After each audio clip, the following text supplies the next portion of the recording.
Hi, welcome to Hot Mess Healing, where I offer advice on navigating the roller coaster of family estrangement. Please hit the like and subscribe button. Today, let's talk about how estrangement affects a parent's identity.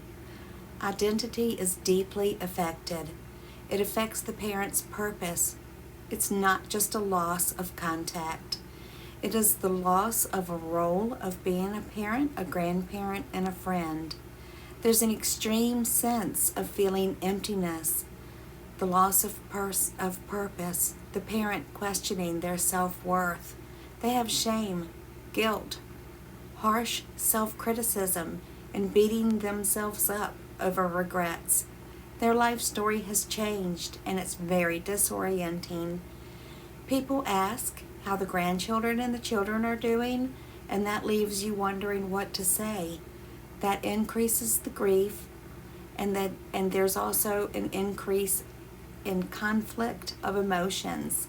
There's anger versus love, resentment versus longing.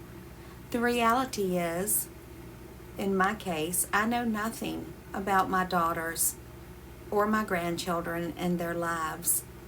Some people try to make up scenarios and they try to predict conversations and outcomes, but there are some answers that you can practice that are very global but still give off a feeling of connection. There may be strained relationships with siblings and partners and extended family members that affect you as a parent. Over time, the parent can build a new identity, but they will always question their self-worth.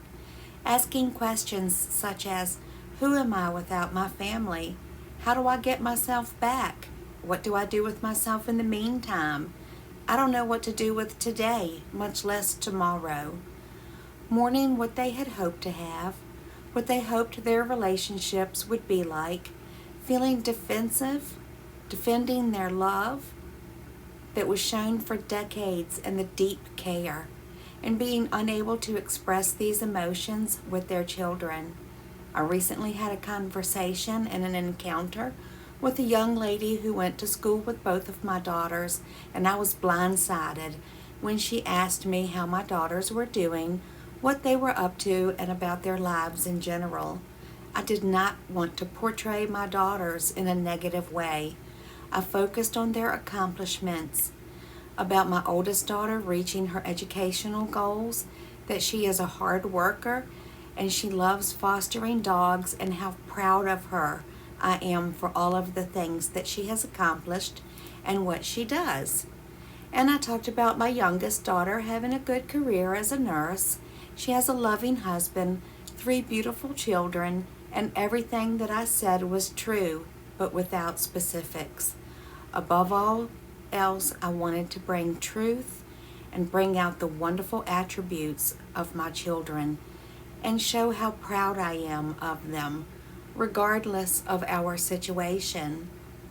In the comment section below, let me know if you've ever been blindsided with questions about your children or grandchildren, and if you've had a hard time knowing what to say or what not to say, how your answer affected the course of the conversation, and please subscribe and share with your family and friends that may need encouragement and advice. I love you. I pray for each and every one of you every single day. Take care.